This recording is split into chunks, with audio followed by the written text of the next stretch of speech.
Hoje vou falar sobre um tema muito importante relacionado ao envelhecimento.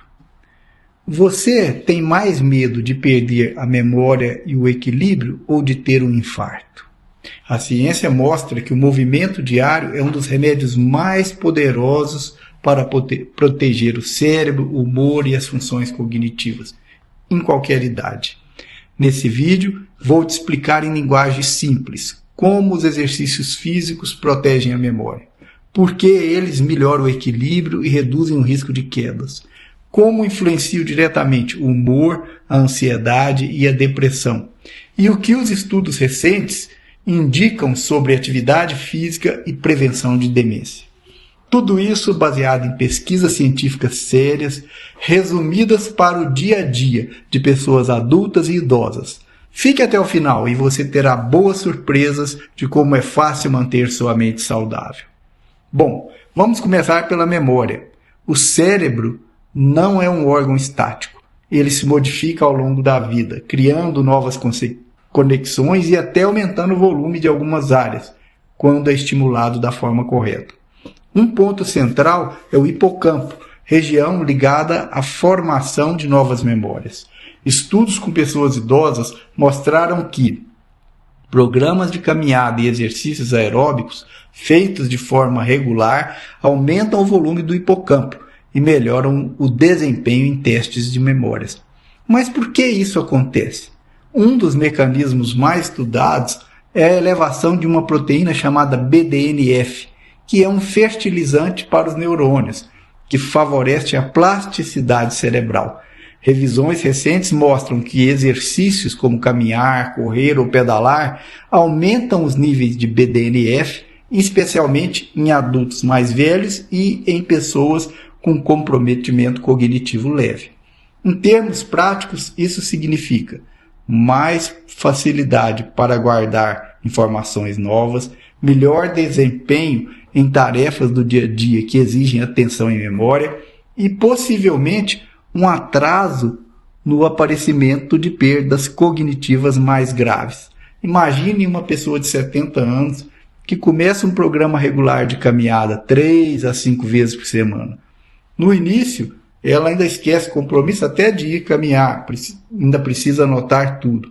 Com alguns meses de atividade, é claro, associada a sono melhor, mais contato social, muitas relatam: doutor, minha cabeça está mais clara, lembro mais facilmente das coisas. E isso não é milagre, é fisiologia respondendo ao estímulo certo. Quando falamos em exercício, a maior parte das pessoas pensa apenas em emagrecer ou fazer bem para o coração. Mas o cérebro também controla equilíbrio, postura e coordenação. Então, programas que combinam treino de força, exercício de equilíbrio e caminhada mostraram uma melhora do controle postural, da força das pernas e redução do risco de quedas em idosos, além de ganho de qualidade de vida. E isso é crucial, porque quedas são uma das principais causas de fratura e perda da independência em idosos. Quando o idoso cai, não é só o osso que quebra. Quebra-se também a confiança, ele passa a ter medo de andar, se isola e se movimenta menos. E aí o que acontece? O cérebro recebe menos estímulo. Agora imagine um cenário que a Dona Maria, de 78 anos, começa com exercícios simples em casa.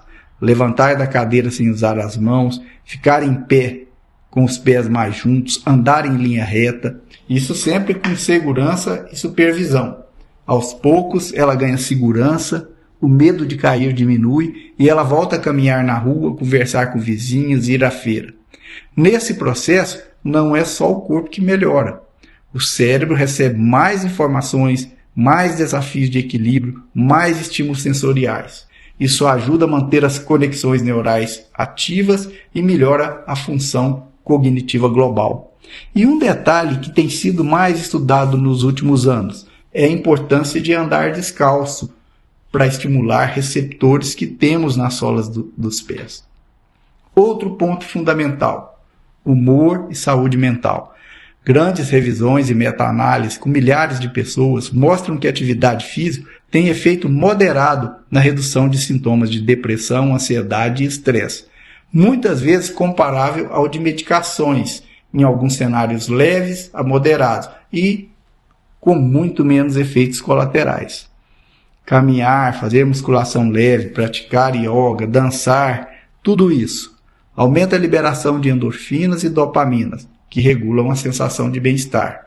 Reduz o nível de cortisol, o hormônio do estresse. Melhora o sono, que por sua vez melhora o humor e a memória. Em termos práticos, pessoas fisicamente ativas têm, em média, menor risco de desenvolver depressão ao longo da vida, mesmo com quantidades moderadas de exercícios, como caminhadas regulares, 3 ou mais vezes por semana. Não é cura milagrosa, nem substitui sozinho o tratamento médico quando há um transtorno psiquiátrico instalado, mas é um dos pilares do tratamento, que hoje já está nos consensos e diretrizes como parte da abordagem da depressão e da ansiedade. Agora vamos para uma das perguntas mais importantes. Exercício realmente ajuda a prevenir Alzheimer e outras doenças?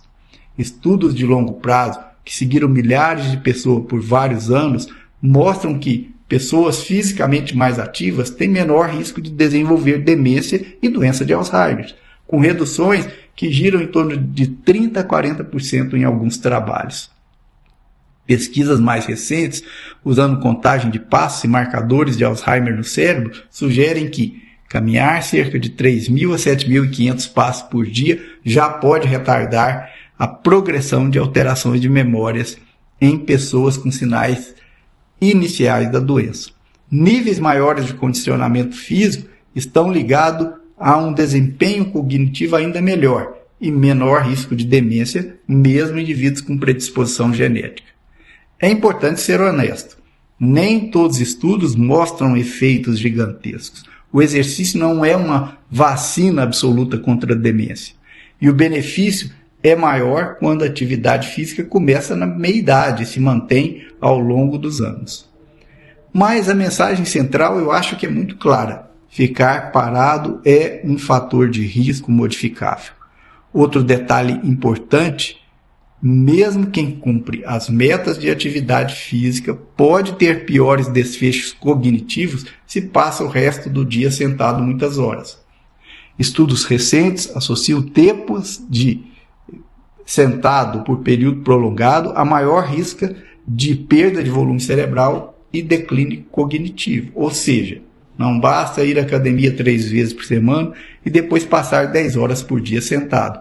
É preciso quebrar o sedentarismo ao longo do dia, levantar, andar dentro de casa, subir escada, movimentar-se.